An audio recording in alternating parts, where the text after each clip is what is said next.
అటు ఆదిలాబాద్ కాంగ్రెస్ కార్యాలయంలోనూ రాహుల్ గాంధీ జన్మదిన వేడుకలు ఘనంగా నిర్వహించారు. పార్టీ శ్రేణులు కేక్ కట్ చేసి ఒకరికొకరు తినిపించుకున్నారు. కాబోయే ప్రధాని రాహుల్ గాంధీ అంటూ నినాదాలు చేశారు.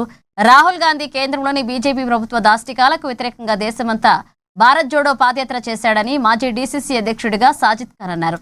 ప్రజల సమస్యలు తెలుసుకుంటూ వాటి పరిష్కార దిశగా ప్రయత్నిస్తున్న రాహుల్ గాంధీ రాబోయే ఎన్నికల్లో ఖచ్చితంగా ప్రధానమంత్రి అవుతారని ఆశాభావం వ్యక్తం చేశారు. దేశంలోని బడుగు బలహీన వర్గాల తరపున పార్లమెంట్లో తన స్వరం వినిపిస్తూ వారి సమస్యల పరిష్కారానికి పోరాడుతున్నారని అన్నారు. అనంతరం జిల్లా కేంద్రంలో రిమ్స్ ఆసుపత్రిలో రోగులకు పండ్లను పంపిణీ చేశారు.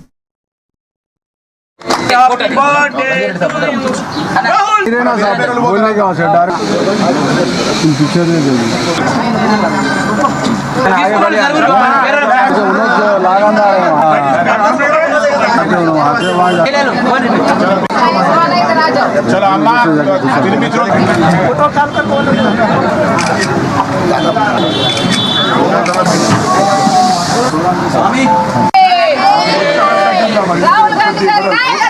ఈ రోజు మా ప్రియతమ నాయకుడు Shri Rahul Gandhiji birthday celebration Congress party ఆఫీస్లో మా కాంగ్రెస్ పార్టీ లీడర్లు ఎస్సీ ఎస్టీ బీసీ మైనారిటీ మరి అందరం కలిసి ఈ రోజు ఘనంగా జరుపుకున్నాం. కాంగ్రెస్ పార్టీ ఈ రోజు రాసి పెట్టుకోండి future prime minister of India birthday celebration చేసుకుంటున్నాం. దేశంలో ఒకటే ఒక నాయకుడు బీజేపీతో మరి ఆర్ఎస్ఎస్ తో కొట్లాడుతున్న నాయకుడు రాహుల్ గాంధీ. మరి ఆయన పేపర్ లీక్ అయినా గానీ రైతులకి ఇబ్బంది ఉన్నా గానీ ఎస్సీ ఎస్టీ బీసీ ఏ కులం వాళ్ళకి ఇబ్బంది పెట్టిన ఆర్ఎస్ఎస్ బీజేపీ వాళ్ళు ఒకటే నాయకుడు నిలబడుతున్నారు, అది రాహుల్ గాంధీ, ఆయనతో పాటు కాంగ్రెస్ పార్టీ. ఈ రోజు దేశంలో కోట్ల రూపాయలు పెట్టి విన్నా నేను 50 కోట్లు నుంచి 100 కోట్లు ఒక ఎంపీకి ఇచ్చి కొంటున్నారు.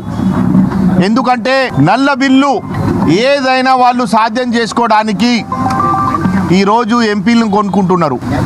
వాస్తవంగా ఆ రోజు నరేంద్ర మోదీ ఏం చెప్పినారు, ఈ రోజు ఆయన ఏం చేస్తున్నాడు? మరి నేను ముఖ్యంగా మీడియా మిత్రులని అందరినీ కాంగ్రెస్ పార్టీ లీడర్లని రాహుల్ గాంధీ బర్త్డే శుభాకాంక్షలు చెప్తూ ముగిస్తున్నా. ధన్యవాదాలు. ఈ రోజు మా ప్రియతమ నాయకుడు Shri Rahul Gandhiji birthday celebration Congress party ఆఫీస్లో